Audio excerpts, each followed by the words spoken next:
তুই যদি আমার দোকানে কাম করস মাসে বেতন পাবি 15,000। ভাই 15,000 লইতো না, 20,000 টাকা দিলে কাজ করবো ভাই।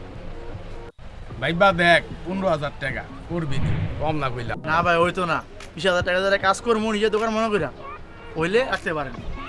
তাহলে তুই বল দোকানটা দেখ, আমি বাইরে যাইতাছি। কি রে তুই কে আমার দোকানে কি করস? আপনি কি ভাই?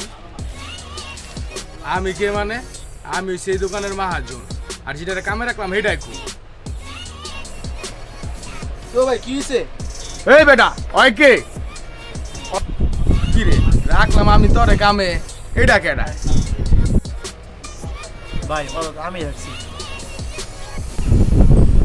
ওরে রাইকা তোর লাভ কি? আপনার আমার 20,000 বেতন দিচ্ছেন, আর আমি 15,000 টাকা দিই। তো মনে 50 দোকান আমার লোক আছে, 5,000 করে আমার লাভ, 50 জনের দিকে আমি এমনি চলি ভাই। আলাই কইলো কি এটা?